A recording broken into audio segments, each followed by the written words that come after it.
बढ़ते पेट्रोल मूल्य वृद्धि और किसानों को हो रही बीज की परेशानी को लेकर कांग्रेस के राव विधायक जीतू पटवारी ने प्रदेश सरकार का ध्यान आकर्षित करने के उद्देश्य से अनोखा विरोध प्रदर्शन किया। इस दौरान पूर्व मंत्री विधायक जीतू पटवारी ट्रैक्टर चलाकर राजवाड़े पर मां अहिल्या प्रतिमा पर पहुंचे, जहां माल्यार्पण कर बढ़ती मूल्य वृद्धि को कम करने की कामना की। साथ ही वहीं बीजेपी सांसद शंकर लालवानी से भी मुलाकात कर इस संबंध में ध्यान आकर्षित करने की मांग की।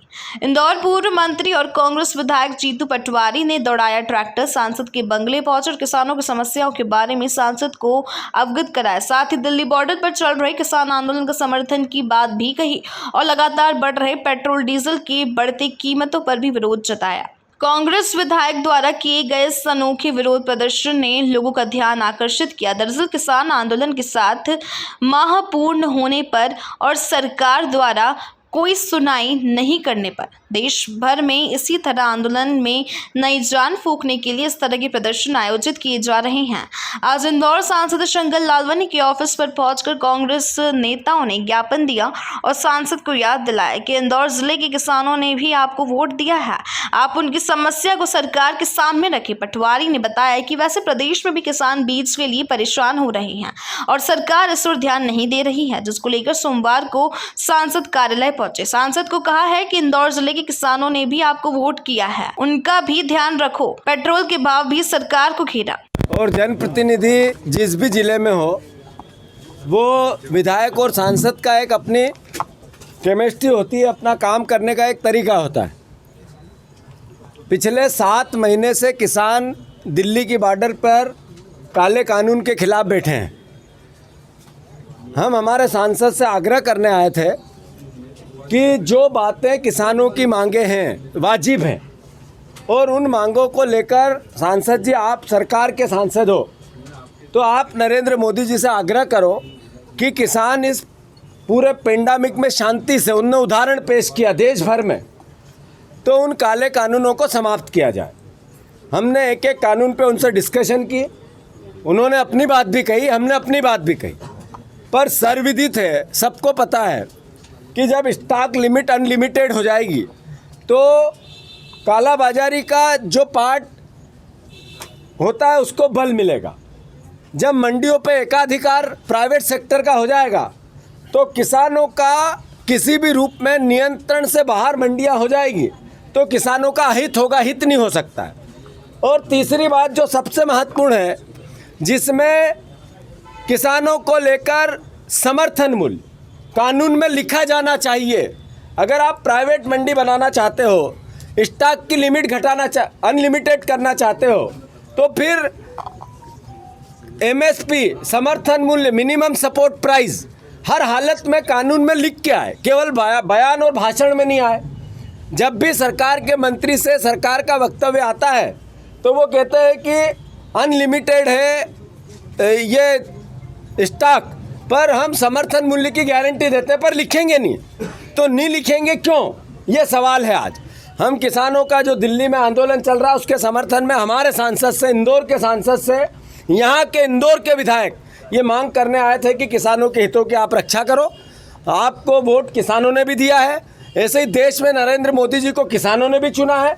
किसानों में अगर किसी प्रकार का असंतोष है तो इसका मतलब है कि सरकार का दायित्व है कि उस असंतोष को दूर करे। इस पूरे परिप्रेक्ष्य में हम आए थे। कुछ लोकल मुद्दे भी चर्चा का विषय था। इंदौर में बीज की कमी है, बीज की, सोयाबीन के बीज की 10,000 से ऊपर बिक रहा है। डीएपी की कमी है, बिजली के बिलों में इतनी बढ़ोतरी हो गई कि लागत इतनी बढ़ गई, किसान को किसी भी रूप में फसल में अब कोई मुनाफा नहीं दिखता है। तो इन सब चीज़ों से हमने उनको अवगत कराया है। सांसद जी को उनने सकारात्मक उत्तर दिया है।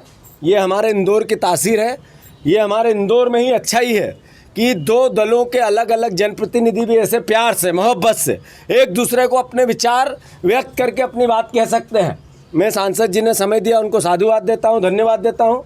और उससे ज़्यादा साधुवाद उन्होंने हमें पोहे खिलाए, इसके लिए भी देता हूँ। और उससे ज़्यादा साधुवाद एक सांसद की जैसी गरिमा होती है उस हिसाब से उनने काम बात की। उनको खूब ढेर सारी शुभकामनाएं और आशा है वो हमारी बात प्रधानमंत्री तक ले जाएंगे। ऐसा है, विश्वास सारंग जी को ऐसे बयान देने का शौक हो गया है, बड़े बड़े नेताओं पे आरोप प्रत्यारोप लगाने का शौक हो गया है। उनके पिताजी थे, उनके संदर्भ में दिग्विजय सिंह जी ने बातें कही कि वो कितने अच्छे इंसान थे, कैसा एक अच्छा राजनीतिज्ञ था। मैं मानता हूँ कि पेट्रोल डीजल के दाम जब कांग्रेस की सरकार थी तो 50 रुपये के आसपास थे, आज 100 रुपये से ऊपर है।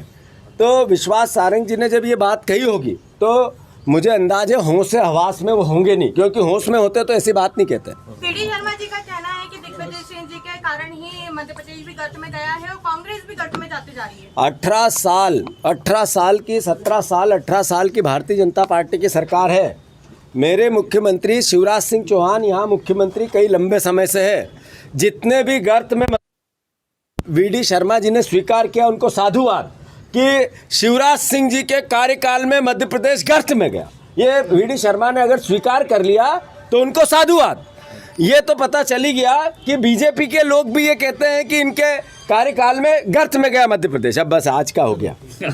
वहीं सांसद शंकर लालवानी ने कहा कि मुझे लगता है कि कांग्रेस विरोध के लिए विरोध करने आए हैं, कोई ठोस मुद्दे नहीं थे उनके पास।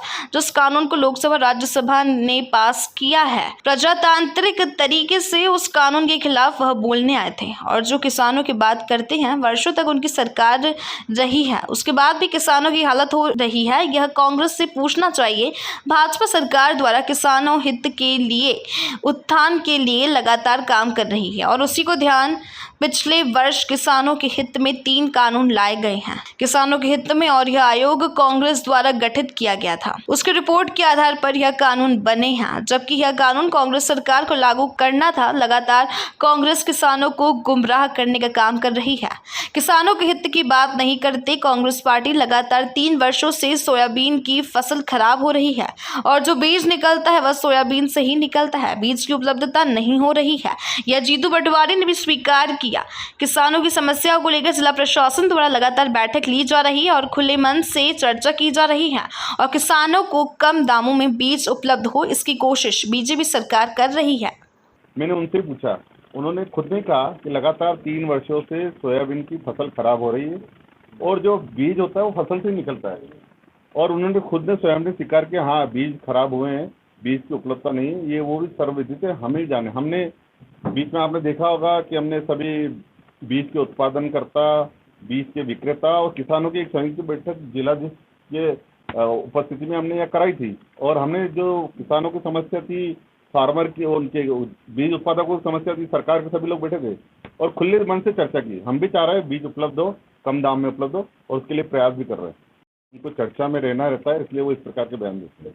पेट्रोल दारू को लेकर भी काला दिवस मना रहे हैं आज शाम को, बहुत ज्यादा विरोध है और इस पर एक हड़ताल करके जाएंगे। देखिए, ये अंतर्राष्ट्रीय मूल्यों पर आधारित रहता है और मुझे लगता है कि इस कोरोना के समय हमें कोरोना से लड़ने का ध्यान रखना चाहिए, इस प्रकार का आंदोलन नहीं करना चाहिए।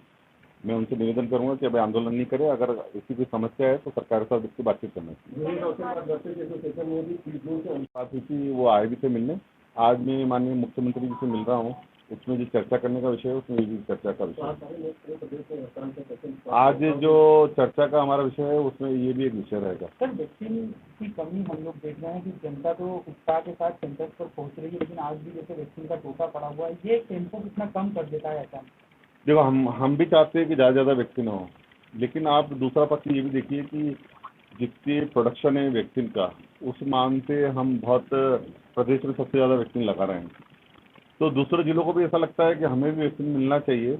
मैं ऐसा नहीं कह रहा हूँ कि सिर्फ हमारे शहर के लोग, वैसे हमारे शहर को तो लगना ही चाहिए, लेकिन जब दूसरे जिलों को भी उस अनुपात में मिलना चाहिए तो वहाँ भी डिमांड आ रही है।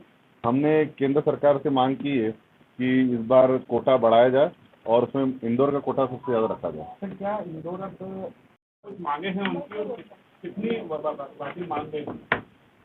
देखिए, मुझे लगता है कि वो विरोध के लिए विरोध करने आए थे, कोई ठोस मुद्दे नहीं थे। और जिस कानून को लोकसभा और राज्यसभा ने पास किया है प्रजातांत्रिक तरीके से, उस कानून के खिलाफ वो बोलने आए थे। और जो किसानों की बात करते हैं, वर्षों तक उनकी सरकार रही, सबसे ज़्यादा राज उन्होंने ही किया है देश में, और उसके बाद भी किसानों की ये हालत क्यों हुई है उनसे पूछना चाहिए। मेरा ऐसा मानना है कि हमारी भारतीय जनता पार्टी की माननीय मोदी जी के नेतृत्व में जो केंद्र में सरकार है, वो पिछले कई वर्षों से किसानों के हित के लिए, किसानों के उत्थान के लिए लगातार काम कर रही है।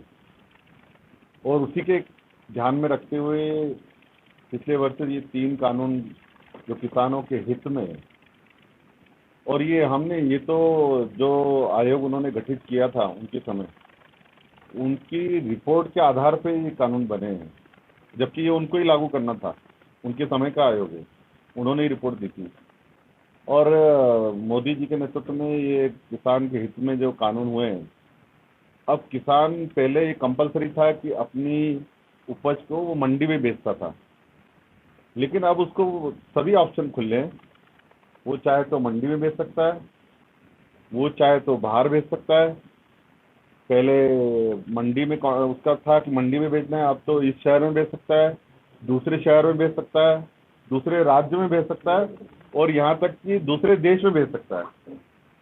तो अब किसानों का एक सम्मेलन करा था, जिसमें विदेश में किस प्रकार से वो अपनी उपज को बेच सकते हैं।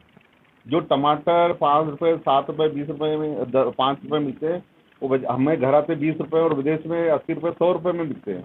तो हमारा ये कहना है कि किसानों को ओपन मार्केट होनी चाहिए। आज कोई भी वस्तु हम खरीदने जाते हैं बाजार में, तो ओपन मार्केट है, हम चाहे यहाँ से लें, हम चाहे वहाँ से लें। तो ये तो होना चाहिए कि किसानों को खुला मार्केट देना चाहिए, उसकी मर्जी की वो मंडी में, वो ऑप्शन है मंडी में देना चाहते मंडी में, बाहर देना चाहते बाहर। और दूसरा, कहीं कहीं पहले से ही चल रहा था कॉन्ट्रैक्ट फार्मिंग का, उन्होंने एक बात का विरोध किया कॉन्ट्रैक्ट फार्मिंग का। मेरा ऐसा मानना है कि उनकी कांग्रेस की सरकार है, उनके समर्थित की सरकार है साउथ में, वहाँ कॉन्ट्रैक्ट फार्मिंग पहले से ही चल रहा है। हमारे मध्य प्रदेश में भी हमारे पास वाले ज़िले में कॉन्ट्रैक्ट फार्मिंग चलता रहता है। वहाँ फार्मर से कॉन्ट्रैक्ट कर लेते हैं पहले से ही। और ये जो कॉन्ट्रैक्ट की उनको जो कन्फ्यूजन है कि किसानों उसमें दब जाएंगे और किसानों का हित नहीं रहेगा, इस कॉन्ट्रैक्ट फार्मिंग में सबसे ज़्यादा अगर हित रखा है तो किसानों का रखा है, किसानों को ऊपर रखा है।